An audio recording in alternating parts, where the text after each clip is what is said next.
Guys, yeah, Nosferatu. Let's talk about Nosferatu, the 2024 version. I finally watched it. I wanted to watch it from day one. I wanted to watch it on the big screen. It just didn't happen. I didn't get the opportunity. I missed it. I love the original, of course, the silent film by Murnau. Really sick movie for the time. For the time.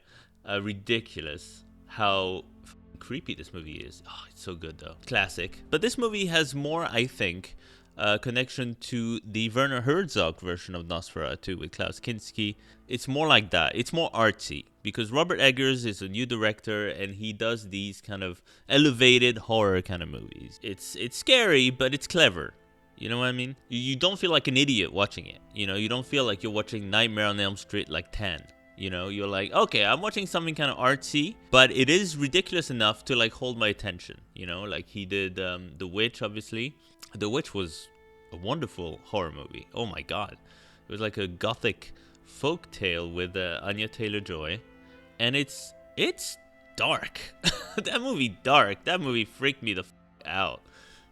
Just beautiful movie. I think it's on the level with something like Hereditary. It's that good. So I was excited about this movie. Robert Eggers, you know, something twisted to him a little bit, like the dude who did Midsummer and stuff like that. Ari Aster. So I was like, wow, he could do something really nuts with Nosferatu. He could take it to really scary places.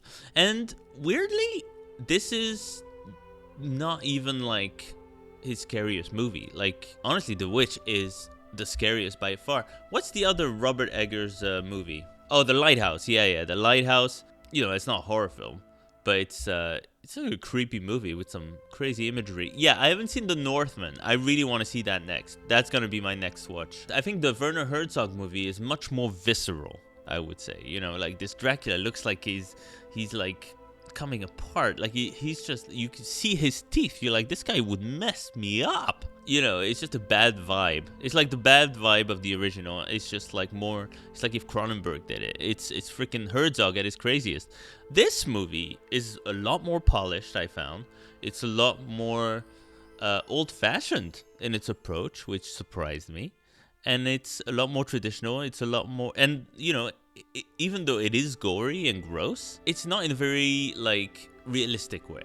You know, this is still quite cartoonish. Whereas the Nosferatu the Vampire by Herzog, you're like, this dude looks real. This dude, you can see the madness in Kinski's eyes, and you're like, this dude is a scary freaking dude. This Dracula is creepy, but he's not like, you never really buy it, like the big mustache and the, I mean, he's awesome, don't get me wrong. I like the kind of piratey kind of vibe he has in this movie.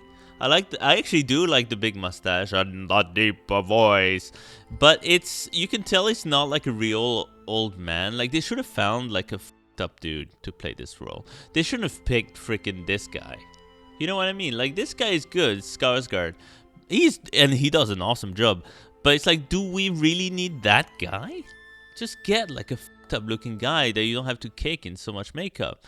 Like Kinski himself, you know, with his blonde hair looks freaking terrifying already. You don't need to do much to this guy. So it's just like, even though I liked him, he was a little bit disappointing. He never really scared me that much. But like, yeah, the old ones, forget it. I love this story, dude. I love the Dracula story. The story from Bram Stoker's goddamn book. Even though all the names are different in this version, the Nosferatu version, because Nosferatu was always trying to be Dracula, but like, what if it was actually legit? You know what I mean? That's what Nosferatu is. Because they could have just called this Dracula. This is the story of Dracula. But it isn't. It's Nosferatu. We're trying to be a little bit more mysterious. We're doing something with the Dracula myth from the book and the story from the book. And obviously you've got Bram Stoker's Dracula by Francis Ford Coppola, which is a masterpiece. You know, I'll say it.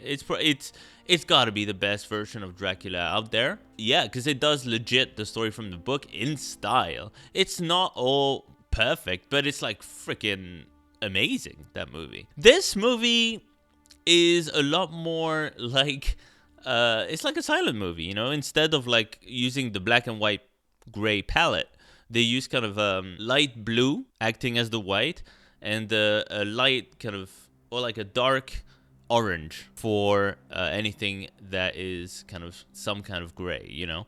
And this movie is a beautiful looking movie. It's very foggy. You can tell it's probably this CG fog in some places. In some places, it is really...